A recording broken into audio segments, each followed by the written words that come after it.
não sei se estão a ouvir bem. Como tenho um aviso prévio aqui à minha comunicação, que é, eu normalmente não estou neste espaço, tenho alguma inexperiência nesta questão da comunicação de uma forma expositiva, porque normalmente participo em processos que são processos de construção colaborativa, de conhecimento, em que as pessoas são mais... existe mais diálogo e existem processos mais... Então, pronto, se cometer erros, peço-vos desculpa e espero que os meus erros não bloqueiem também aquilo que eu trago para vos dizer. Até pensei começar com uma espécie de dinâmica coletiva, mas depois pensei, é melhor não, porque neste espaço também não dá, com tantas cadeiras também não dá. Então, pronto, obrigado pelo convite. É um prazer também estar aqui entre antropólogos. Não sei se é muito comum ter logo 4 antropólogos numa mesa, sem ser um congresso da Associação Portuguesa de Antropologia, por exemplo. Mas pronto, é um prazer também estar aqui e agradecer este convite. Também é um prazer ouvir, pensar, refletir a antropologia, ou refletir processos educativos a partir da antropologia. É sempre uma coisa que me leva também a aprender um pouco sobre os meus próprios processos e a levá-los para os meus contextos de trabalho. E então é sobre esses contextos de trabalho que eu pensei que poderia ser interessante então trazer alguma coisa. Trouxe as coisas escritas, portanto vou tentar ler, que é para cumprir o tempo. Quando pensei na temática da mesa, na globalização e de educação e globalização, e em como é que eu poderia contribuir para esta reflexão em conjunto, em coletiva, pensei que o mais interessante então seria trazer as minhas experiências enquanto pessoa que trabalhou em escolas e que trabalha ainda em escolas e que o faço há 20 anos, em várias escolas, em escolas diferentes, no Seixal, em Setúbal, em Lisboa, também passei pela Guiné-Bissau, sempre em contextos de educação formal, e é sobre estes contextos de educação formal então que eu trago, são essa a base da minha reflexão. Neste momento, no entanto, estou a trabalhar em projetos de educação para o desenvolvimento e educação para a cidadania global, já falo um bocadinho sobre eles, numa fundação, que é a Fundação Gonçalo da Silveira, uma ONGD que ela própria pertence, é obra da Companhia de Jesus, portanto, está em diálogo aqui com o patrono deste encontro, desta conferência, e que tem vindo a trabalhar com educadores e educadoras. Nós normalmente designamos por educadores e educadoras todo o conjunto de pessoas que estão em contacto com contextos educativos, diretamente, mas também indiretamente com toda a comunidade escolar, com discente e docente. E em situações pontuais também com as tutelas do Governo, com a Secretaria de Estado da Educação, com o Ministério da Educação e com o Ministério também dos Negócios Estrangeiros. Então, por trabalhar em projetos, eu, por vezes, e acho que quase toda a gente que começa a trabalhar em projetos também cai no erro de falar uma língua que é o projetês. Se calhar algumas pessoas que estão aqui já compreendem-na, mas as pessoas que não a compreendem, às vezes, torna-se um bocadinho difícil e parece um bocadinho enigmático. Vou tentar não fazê-lo e vou então tentar... bom, se houver também algumas questões, também podemos remetê-las posteriormente para um diálogo. Pronto, então para esta reflexão, para além das minhas experiências do cotidiano, dúvidas, angústias, mas também experiências positivas no trabalho com professores e educadores, recorri também a uma série de artigos que foram editados numa revista científica que se chama Sinergias, Diálogos Educativos para a Transformação Social, que é uma revista que é editada no âmbito de um projeto também da Fundação, e que depois, no fim, vou deixar ali também é editada online, portanto, pode ser consultada por toda a gente. E é uma revista científica que é dedicada à construção do conhecimento sobre processos educativos que trabalham a transformação social. Tem o nome de científica porque propõe um pensamento sistematizado, estruturado, revisto por pares, sobre conhecimento nesta área, mas também, e exatamente porque é nesta área, propõe o questionamento do próprio conceito de cientificidade e da construção de conhecimento. Portanto, é uma revista muito interessante, que traz muitas linguagens diferentes e que tenta, de alguma forma, propô-las por temas, mas propô-las, acima de tudo, para pensar o que é isto da transformação social em contextos educativos. Depois, eu esqueci-me de pôr aqui... durante a comunicação vão aparecendo ali algumas citações dessas pessoas. Essas pessoas, que são pessoas que vêm colaborando com a revista, vão também ajudar-me a estruturar um bocadinho, são pensamentos mais soltos que eu tinha sobre isto. Estas propostas educativas que falo de transformação social, a educação para o desenvolvimento, a educação para a cidadania global, são propostas educativas que, através de um processo educativo que se compõe por reflexão, aprofundamento da reflexão e ação sobre problemáticas, são problemáticas estruturais da sociedade, visam propor transformações a esta mesma sociedade com vista à justiça social, à equidade, à paz e à solidariedade. Portanto, são propostas muito concretas, também com um objetivo muito concreto, mas que no meio não é nada concreto. É bastante dúbio e é muito dependente também dos processos que existem nos próprios locais de educativos. Portanto, eu estruturei esta pequena apresentação a partir de 4 perguntas. E estas 4 perguntas estabelecem uma espécie de percurso na reflexão do diálogo entre educação e globalização. Estas 4 perguntas são: qual a importância de trazer a dimensão local, experiencial, para os espaços de aprendizagem? Algumas destas perguntas também já foram, de alguma forma, tendo sido respondidas não, mas concorridas pelas pessoas que estiveram a falar antes de mim. E é muito interessante também como é que vai dialogar a minha comunicação também com as outras que já foram feitas. Segunda pergunta: como ligar estes saberes, os saberes locais, que vêm da experiência cotidiana, com uma dimensão global? Que tipo de relações podem ser construídas nos espaços de aprendizagem? E, por fim, pode uma educação transformadora, que a Alexandra até já falou aqui um bocadinho sobre ela, que tem que ser crítica e significativa, pode então ter espaço nesta sociedade? Estas são as 4 perguntas que eu, quando pensei no que é que poderia dizer, encadearam-se enquanto percurso. Espero que também sejam interessantes e importantes aqui para a compreensão do que estou a falar. A primeira pergunta: qual a importância de trazer a dimensão local experiencial para os espaços de aprendizagem? Parte de uma questão que é uma questão muito delicada nos espaços de aprendizagem formais, ou que pelo menos é muito focada, que é o excesso de conteúdos curriculares que os professores e professoras têm de passar nas suas aulas.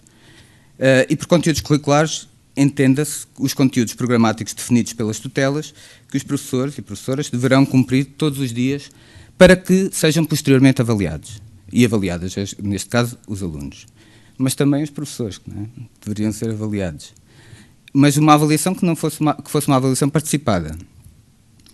A par e em diálogo com esta preocupação aparece outra, que tende a ter algum crescimento nas últimas décadas e que passa também por trabalhar e gerir as percepções globais dentro da sala de aula, mas não só dentro da sala de aula, mesmo no espaço da escola. É uma preocupação que os professores têm vindo a passar, exatamente porque existe algumas lacunas a nível metodológico para trabalhar estas percepções globais. Os espaços de aprendizagem formais, mais especificamente as escolas, públicas, comunitárias, privadas, representam e apresentam um formato dominante e universal que entendemos por educação, que é um formato que já dura há alguns séculos, há 2 séculos pelo menos. A escola, para além dos conteúdos curriculares formais, apresenta-se também enquanto espaço de construção de cidadania. No entanto, parece-me, não foi pensada na sua gênese para ser este espaço de construção de cidadania. E isto coloca problemas que são problemas conflituais e complexos. Não é sobre os problemas que eu venho aqui falar hoje, mas sim sobre a necessária transformação que a escola necessitará ter para que a cidadania apresente-se enquanto o seu foco principal. E parece-me que nos últimos tempos tem havido cada vez mais pessoas, uma franja importante de pessoas, a pretender que o foco principal da escola seja a cidadania. não as suficientes ainda, mas já lá vamos. Então, que tipo de cidadania que estamos a falar e que tipo de transformação? Para haver esta transformação, seria então importante pegar nos processos pedagógicos, pegar nas metodologias, pegar nos objetivos da sala de aula e talvez virá-los um bocadinho de pernas para o ar. Oscar Jara, que tem ali uma citação, e um pedagogo da Costa Rica que tem trabalhado muito connosco e que tem trabalhado também nas questões de educação popular e sistematização de aprendizagens na educação, lança um desafio quando fala na transformação que a escola e os seus métodos de aprendizagem necessitam ter para que se possa constituir enquanto espaço transformador. Isto implica uma alteração de paradigma. Não é só dos programas. É, sim, dos paradigmas que são dominantes dos espaços educativos e que essa alteração possa trazer propostas de transformação das relações existentes nas escolas, permitindo pensar que a construção do conhecimento, através da alteração destas relações, possa ser conjunta, possa ser um objetivo partilhado por toda a gente. E que seja também ela própria significativa, não só no espaço da sala de aula, como também no diálogo com a comunidade, no diálogo com o resto da escola. Então a dimensão local, comunitária, envolvente à escola, só pode ser trabalhada quando ela própria for assumida enquanto dimensão de aprendizagem. Deixando que o cotidiano, que as percepções, que as experiências das pessoas, quando eu digo pessoas, alunos, alunas, professores, professoras, funcionários, funcionárias, órgãos de gestão, etc., sejam fatores, famílias também, sejam fatores integrantes e, quem sabe, geradores de aprendizagem. Agora, isto representa um problema, porque trazer o cotidiano, deixar que o cotidiano entre nos espaços de aprendizagem, significa que todas as ligações que as pessoas trazem, todas as redes, todas as informações, todos os conflitos, todas as certezas, mitos, medos, que cada pessoa traz e que imprime às suas relações, entre no espaço de aprendizagem.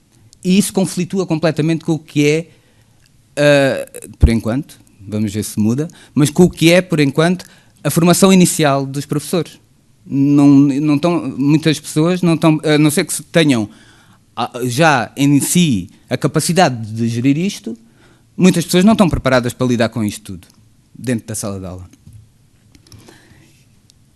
E é a partir dessa percepção que as pessoas, e dessa dificuldade que se pretende então mudar e transformar a escola.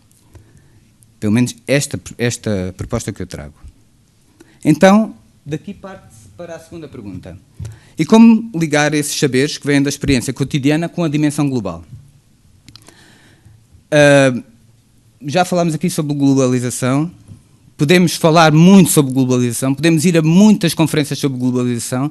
Uma coisa é certa, trabalhar a partir da ideia da globalidade, sendo algo tão lato e tão pouco definido, e que é caracterizado por uma infinitude de inter-relações e interdependências, pode causar confusão. A complexidade que envolve a interdependência entre fenómenos globais e a dificuldade de ligá-los ao local, à dimensão local, pode levar muitas vezes à formulação de discursos enigmáticos, pouco concretos, que esbarram em salas de olhares confusos e bocejos entediados. E falo por experiência própria, que isto já me aconteceu muitas vezes, não é? O facto de estarmos num espaço em que as pessoas, e neste caso alunos e alunas, estão à espera de algo concreto e muito perceptível, de repente, quando se começa a falar de coisas muito vagas, acaba, não é? Começa a desligar e acaba.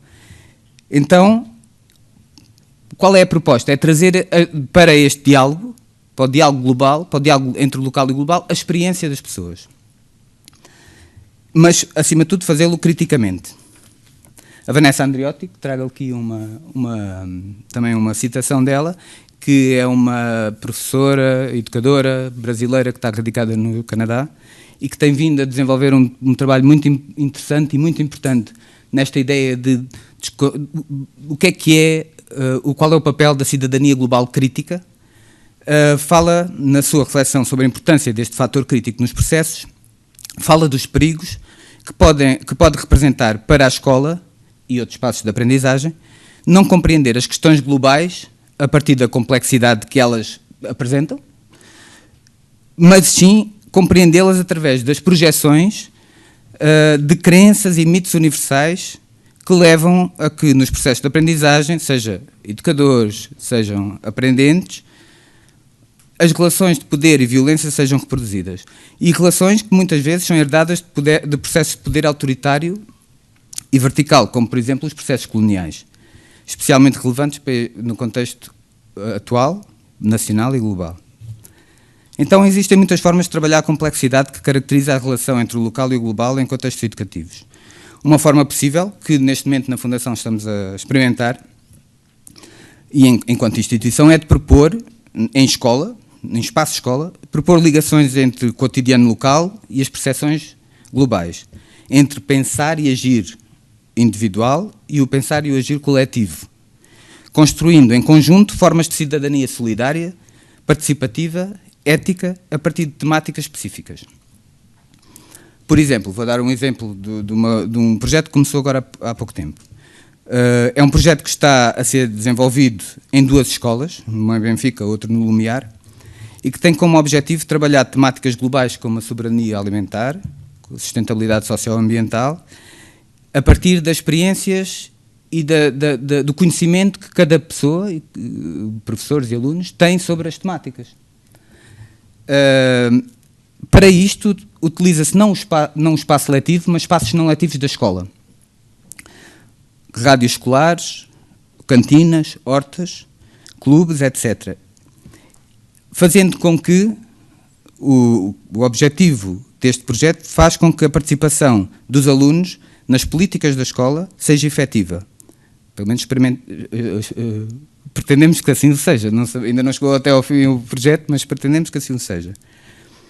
E que, através desta participação, ela possa extrapolar também para a participação cívica, para a participação cidadã e para a participação não só local, mas global, no ler do mundo e no agir perante o mundo.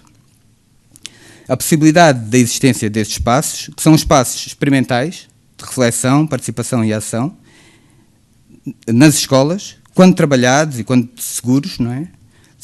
E quando são possivelmente postos em diálogo com os espaços letivos, são essenciais para pensar a mudança, não só na escola, como na sociedade.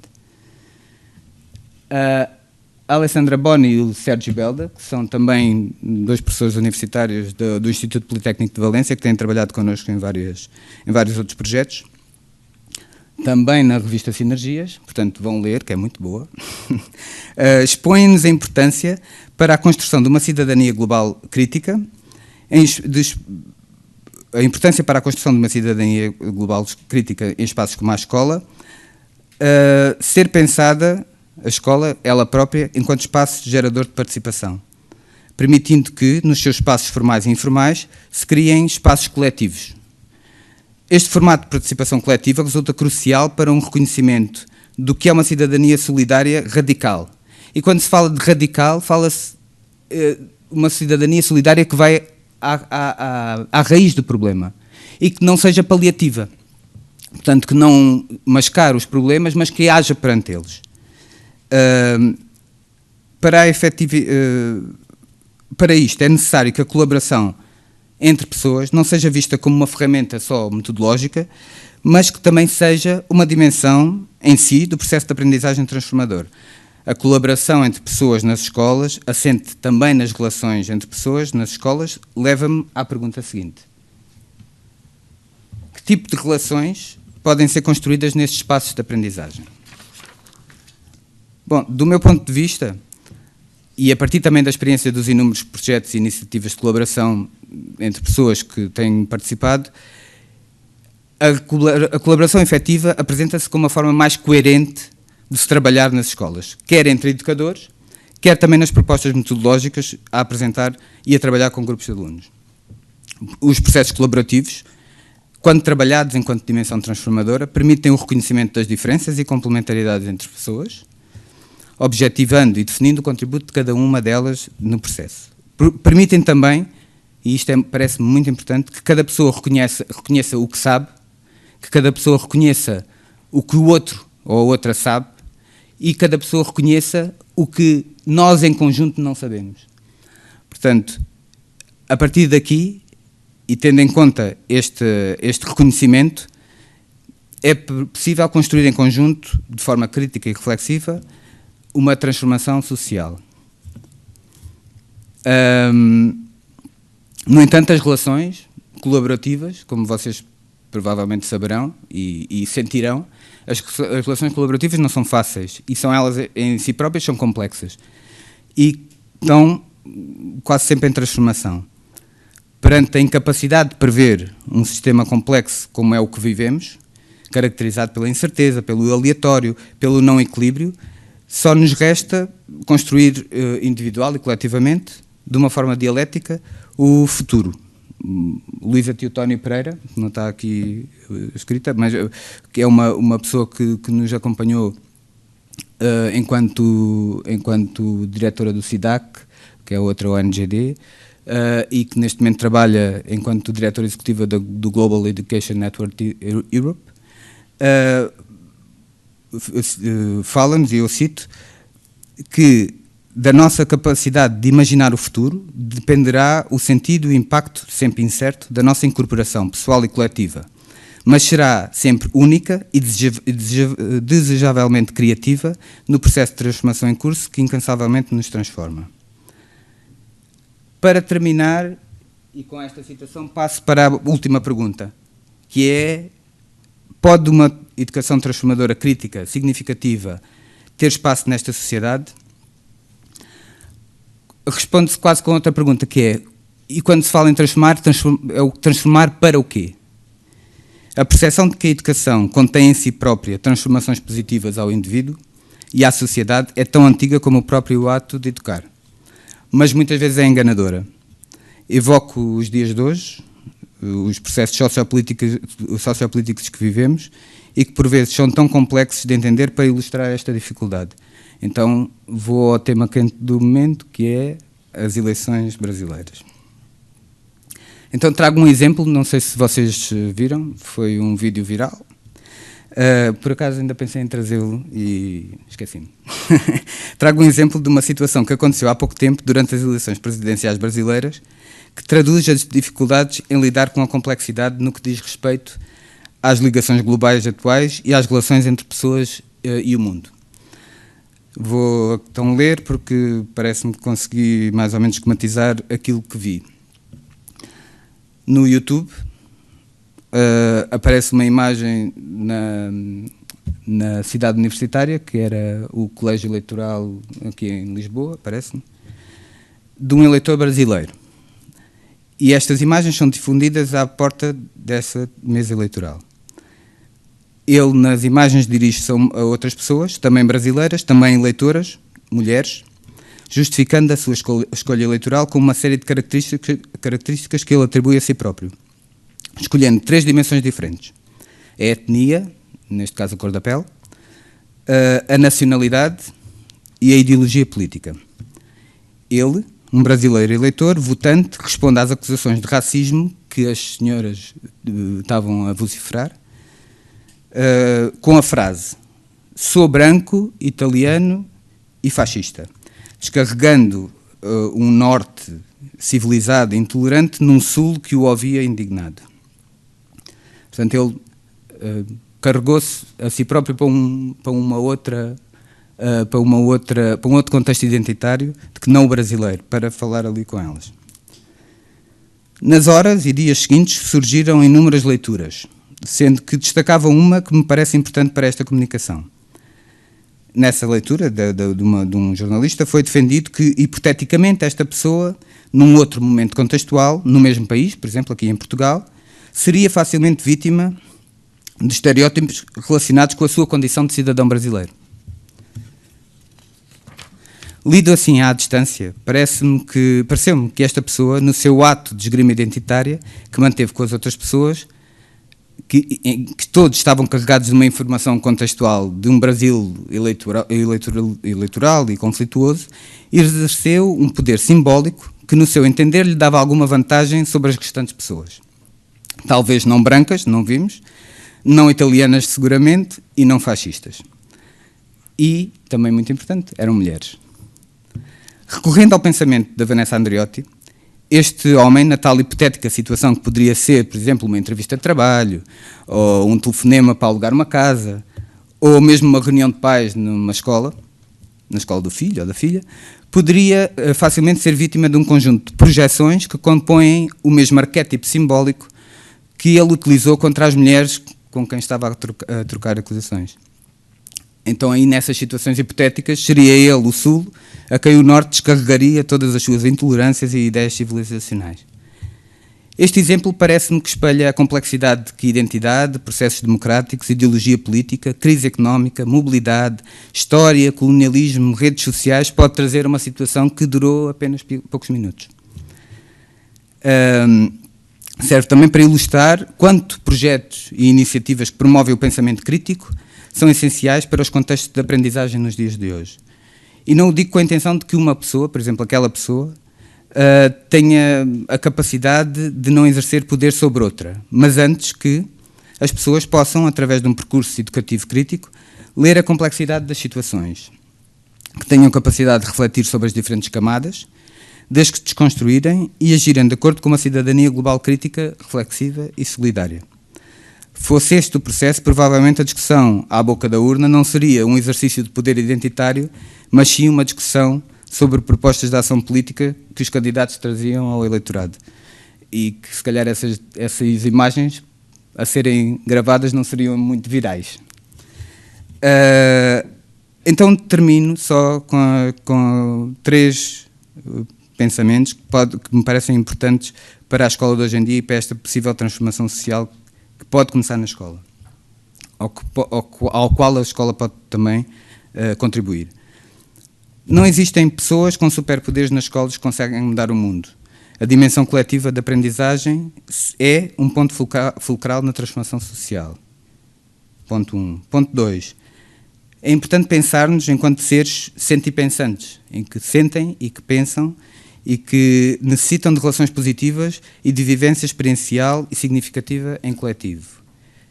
Terceira, a transformação na escola terá que ser feita em paralelo, de forma dialética, com outras transformações na sociedade. E deixo, para terminar, uma citação de uma carta aberta que construímos em conjunto com outras entidades, através também de um projeto da Fundação Gonçalo da Silveira, que se chama Projeto Alternativas e Iniciativas Locais para uma Transformação Global, o qual iniciou com uma reflexão coletiva à volta do que é isto de transformação social. Trouxe esta carta, pode ser também consultada online, também convido-os a fazer, mas pareceu-me que esta parte da carta é importante para fechar esta comunicação. Então, esta parte diz que a educação, a aprendizagem e o encontro plural de saberes são essenciais para a promoção das aspirações individuais e coletiva de mudança, predispondo para a ação, a partir do reconhecimento de que são possíveis alternativas, mesmo num contexto que pode parecer forte demais para ser transformado. Obrigado.